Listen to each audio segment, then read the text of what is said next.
Hey everybody, Flip and Danny here, founders of the Freedom Real Estate Group family of companies, and welcome to another episode of our podcast called Freedom Through Passive Income. Good job, Flippy. You have one word, one time.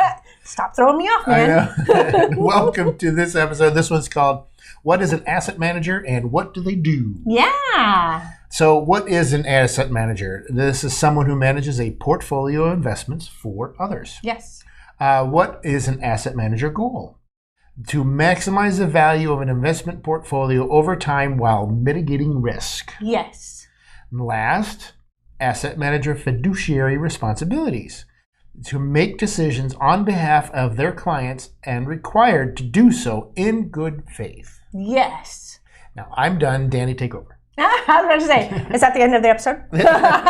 So make sure you go over to our website. So yes, thank you for going over those three important things. So what it is, what their goals are, and what their fiduciary responsibilities are to the client that they're working with. So we've got properties now. Some of them we're general partners on, in which they have their own asset managers. Like they've got the operations figured out on. For the things that we're doing in-house or with our partner Ken, we'll need an asset manager. Mm-hmm. In the deals that we do with Ken, he is the asset manager. He is very much like us.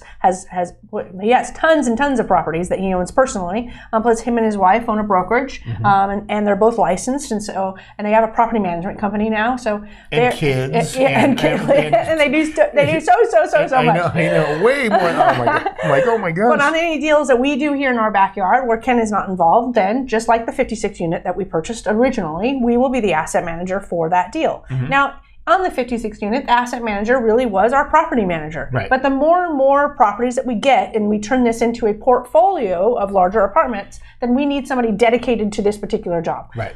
So we have actually been searching for an asset manager, haven't found the perfect fit yet, and slow to hire, quick to fire is important.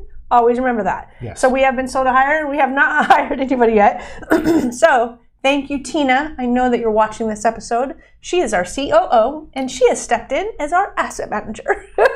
Way to go, Tina! So, literally... Did Tina know that? Yes, she did. Okay. Actually, I had a powwow meeting with Tina and Jody, and we were splitting up responsibilities, and I was like, Tina, are you okay handling the asset manager part of this stuff?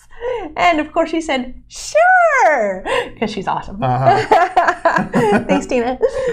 So I printed out, we have an org chart, and we have some of these roles written out. As we build up this company, we want to know who we wanted to hire, what the responsibilities are at a high level. And so I just printed that out. So asset manager right now says Danny. I'm going to replace this with Tina. Yeah, you misspelled Tina. So she helps with underwriting assistance, attending inspections. Well, she can't do that because she's in Georgia. That's where Flip and Danny will step into the asset manager role.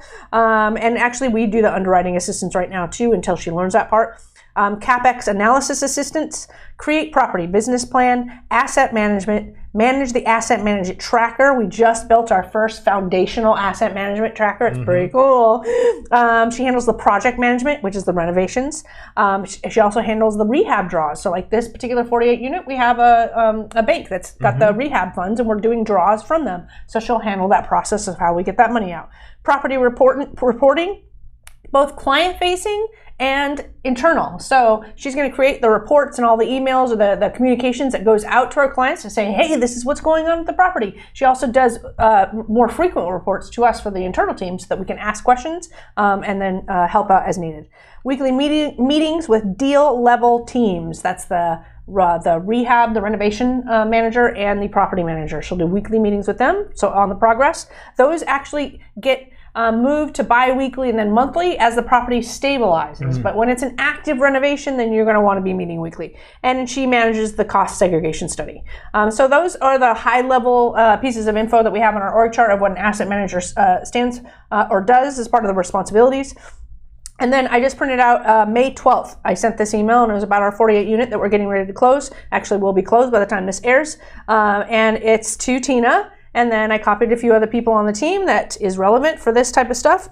But it ultimately is telling everybody, hey, this is how we want to move forward. So I took the scope of work that was created during our due diligence period. I forwarded it to everybody. And I said, okay, here's the scope of work. Here's the things and the questions that I have. And I have 13 questions. And there was another email that I said, oh, here's another one I forgot to add there. So it's 14 total questions of things that I wanted Tina to be thinking about as this project starts. Because ultimately we close I want to get started on the 17th. Like we close on the 16th, Right. I start on the 17th.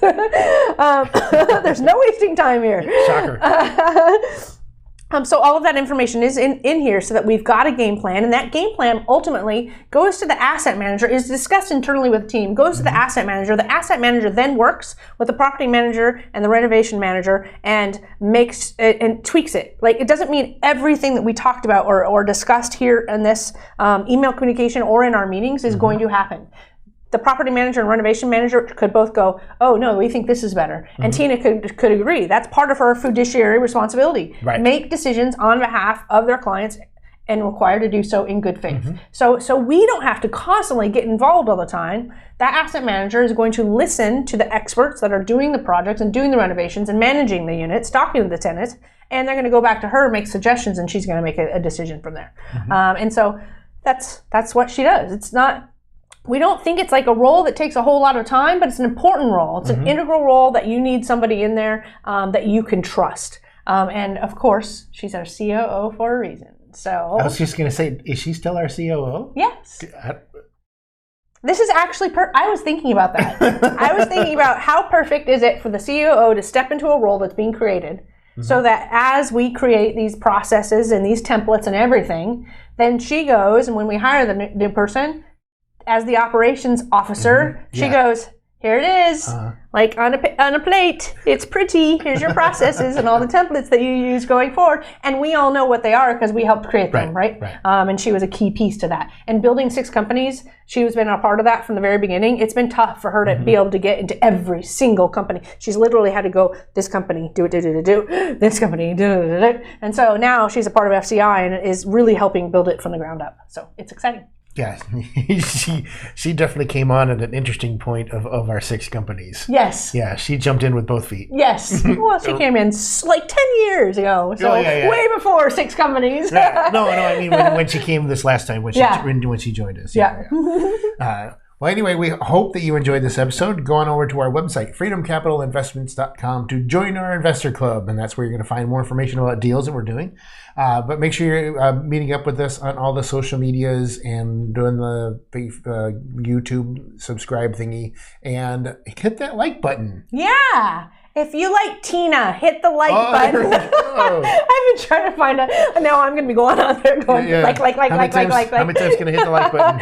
If we're providing value of any kind, please hit that like button. We love seeing that you enjoy the videos. Thank you. That's right. And we like to end all of our episodes with Invest Smart. Live Happy. Bye everybody.